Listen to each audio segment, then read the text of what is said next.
Bismillah wa salatu wa salamu ala Rasulillah. Assalamu alaikum wa rahmatullahi wa barakatuh. Welcome to part 14 of Qur'anic Contemplations, where we contemplate selected verses of the Quran. And inshallah, we're going to be looking at the 14th juz of the Quran today. The first verse we're going to be looking at is actually two verses, the beginning and the end of the same surah, which is Surah Al-Nahl. In the first verse of the surah, Allah subhanahu wa ta'ala, He says to us, Ata amrullahi fala tasta'diluh. The command of Allah is coming, so do not be impatient for it, advising us not to be impatient, showing us the importance of patience and not to be impatient with regards to the command of Allah subhanahu wa ta'ala coming. In the final ayah, or the second to last ayah of the same surah, again Allah subhanahu wa ta'ala concludes by reminding us once again of the importance of being patient. Allah says, وَاصْبِرْ وَمَا صَبْرُكَ إِلَّا بِاللَّهِ. Be patient, O Muhammad sallallahu, and of course talking to the rest of us, and your patience is not but through Allah subhanahu wa ta'ala.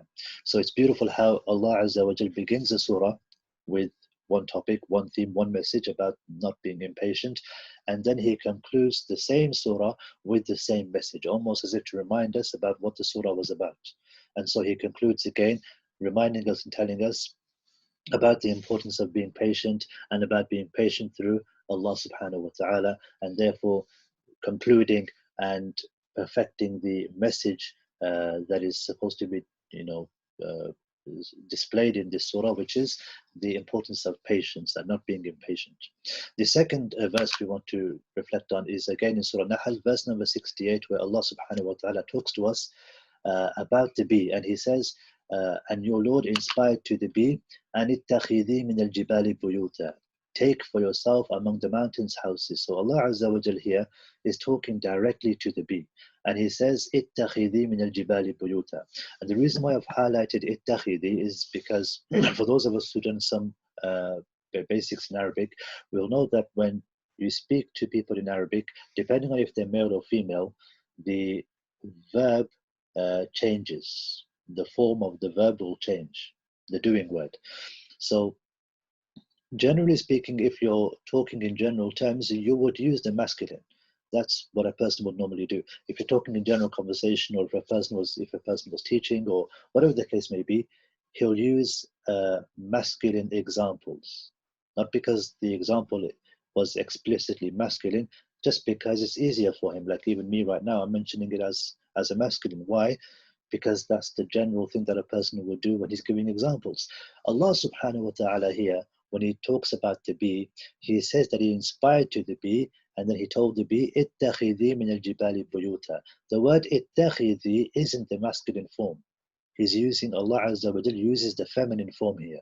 Why does Allah subhanahu wa ta'ala use the feminine form where He could just use the masculine form, and the masculine form could cover both male and female, because it'll be the general form that's used to cover both genders.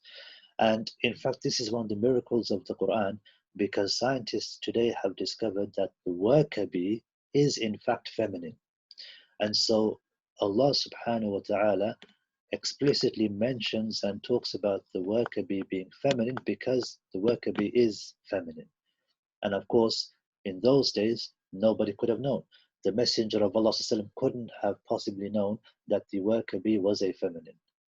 And it wouldn't have made any sense for him to risk life and limb, to risk his reputation, calling the bee in a feminine form when he had no idea.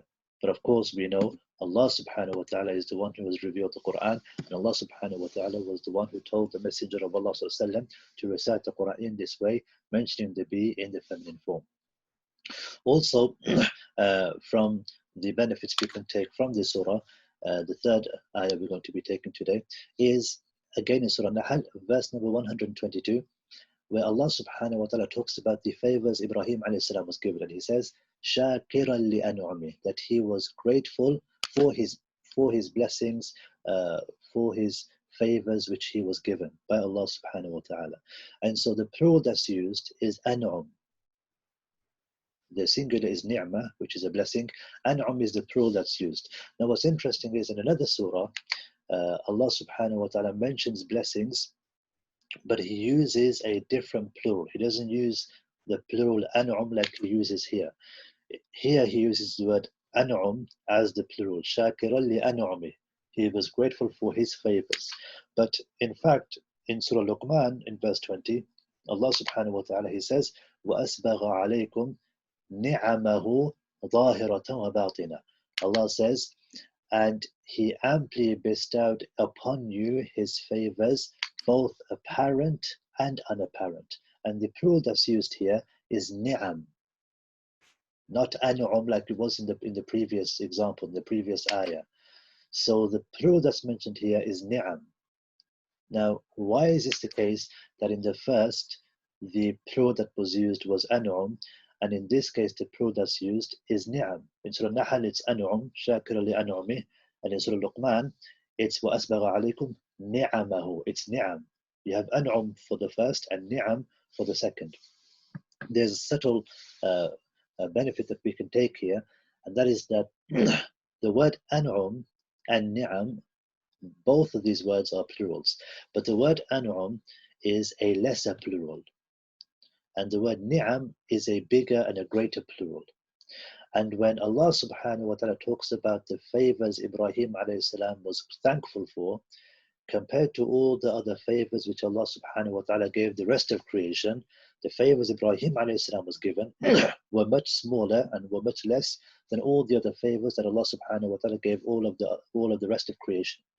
And so the word an'um is used, shakira li an'umi, because of course he had many favors that he was blessed with, but it was a smaller number of blessings compared to all the blessings which Allah subhanahu wa ta'ala had given to everything from mankind and jinn and all of the creation.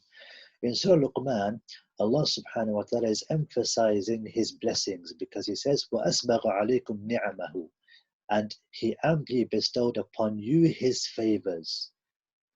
ظَاهِرَةً وَبَاطِنًا, both apparent and unapparent. So in the second verse, Allah is emphasizing the number and the quantity of His favors. And this is why the plural ni'am is used, signifying and showing the huge number of blessings and favors which Allah subhanahu wa ta'ala has blessed mankind with and has blessed the creation with.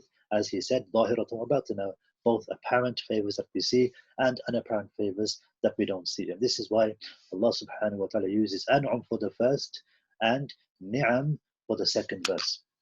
The final point of benefit that we're going to go through is the same verse. Allah subhanahu wa ta'ala, He says, شَاكِرًا لِأَنْعُمِهِ اجْتَبَاهُ وَهَدَاهُ إِلَى صِرَاطٍ مُسْتَقِيمٍ.